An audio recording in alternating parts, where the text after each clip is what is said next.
कठिन समय में प्रेरणा से भर देने वाले श्री कृष्ण के विचार। मनुष्य का जीवन केवल उसके कर्मों पर चलता है। जैसा कर्म होता है वैसा उसका जीवन होता है। इस संसार में देखने के लिए बहुत सारे खूबसूरत स्थान हैं, पर सबसे खूबसूरत जगह है बंद आंखों से अपने भीतर देखना। सफलता खुशी की चाबी नहीं है, खुशी सफलता की चाबी है। आप जो कर रहे हैं उससे अगर आप प्यार करते हैं तो आप जरूर सफल होंगे। बीता हुआ कल जीवन को समझने का एक अच्छा मौका है और आने वाला कल जीवन को जीने का एक दूसरा मौका। अनुमान मन की कल्पना है और अनुभव जिंदगी का सबक है। सच्ची खुशी तभी होती है जब आपकी सोच, कथन और कर्म में समानता हो। जैसे तेल समाप्त हो जाने पर दीपक बुझ जाता है, उसी प्रकार कर्म के क्षीण हो जाने पर भाग्य भी नष्ट हो जाता है।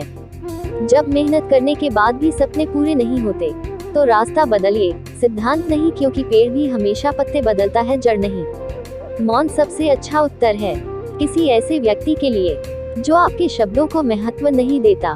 मनुष्य जन्म लेता है तो उसके पास सांसें तो होती हैं, पर कोई नाम नहीं होता। जब मृत्यु होती है तो उसके पास नाम तो होता है पर सांसें नहीं होती। इसी सांस और नाम के बीच की यात्रा को जीवन कहते हैं।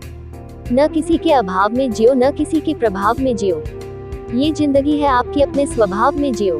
किसी के प्रति मन में क्रोध लिए रहने की अपेक्षा उसे तुरंत प्रकट कर देना अधिक अच्छा है। जैसे क्षण भर में जल जाना देर तक सुलगने से अधिक अच्छा है। मित्र गरीब है या अमीर मायने नहीं रखता, बल्कि वो आपके बुरे समय में आपका साथ कितना देता है यह मायने रखता है। ...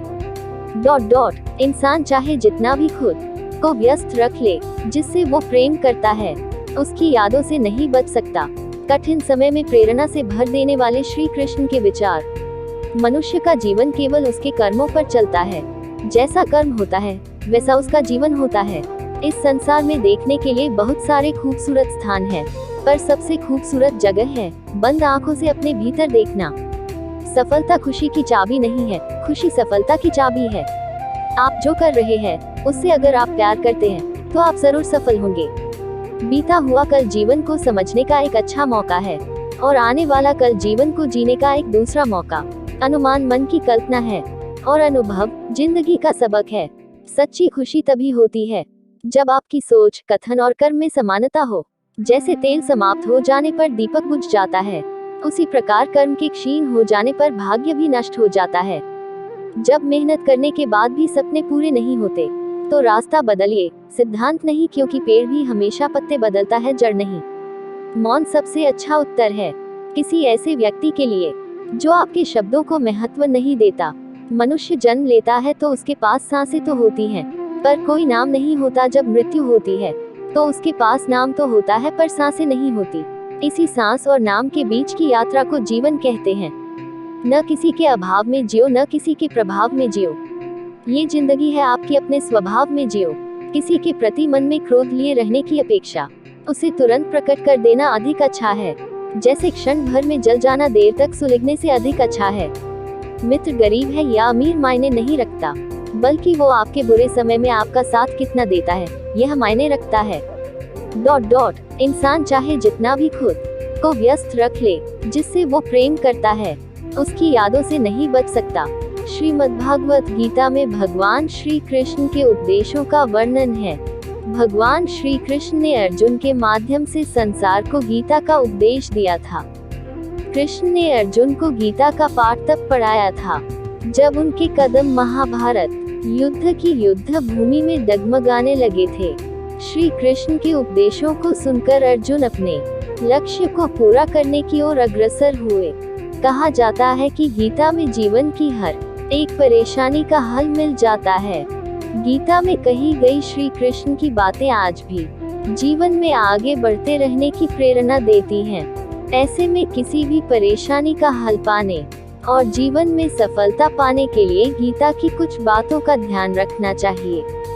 माना जाता है कि जो भी व्यक्ति गीता की इन 5 बातों का जीवन में अनुसरण कर लेता है वो हर काम में जरूर विजय हासिल कर लेता है। ये रहे गीता के अनमोल उपदेश जो जीवन को नई राह दिखाते हैं। फल की इच्छा छोड़ कर्म पर ध्यान देना चाहिए। गीता में श्री कृष्ण ने कहा है कि मनुष्य को फल की इच्छा छोड़कर कर्म पर ध्यान देना चाहिए। मनुष्य जैसा कर्म करता है उसे फल भी उसी के अनुरूप मिलता है। इसलिए व्यक्ति को अच्छे कर्म करते रहना चाहिए। स्वयं का आकलन। श्री कृष्ण के अनुसार व्यक्ति को खुद से बेहतर कोई नहीं जान सकता, इसलिए स्वयं का आकलन करना बेहद जरूरी है। गीता में कहा गया है कि जो व्यक्ति अपने गुणों और कमियों को जान लेता है, वह अपने व्यक्तित्व का निर्माण करके हर काम में सफलता प्राप्त कर सकता है। मन पर नियंत्रण। हमारा मन ही हमारे दुखों का कारण होता है। ऐसे में श्री कृष्ण ने गीता में कहा है कि जिस व्यक्ति ने अपने मन पर काबू पा लिया, वह मन में पैदा होने वाली बेकार की चिंताओं और इच्छाओं से भी दूर रहता है। साथ ही व्यक्ति को अपने लक्ष्य को भी आसानी से प्राप्त कर लेता है। क्रोध पर काबू रखें। क्रोध में व्यक्ति नियंत्रण खो बैठता है और आवेश में आकर गलत कार्य कर देता है। यहाँ तक कि कभी कभी गुस्से में व्यक्ति खुद का अहित कर बैठता है। गीता में श्री कृष्ण ने बताया है कि क्रोध को खुद पर हावी नहीं होने देना चाहिए। यदि गुस्सा आए तो स्वयं को शांत रखने का प्रयास करें। स्पष्ट नजरिया। गीता के अनुसार व्यक्ति को संदेह या संशय का स्थिति में नहीं रहना चाहिए।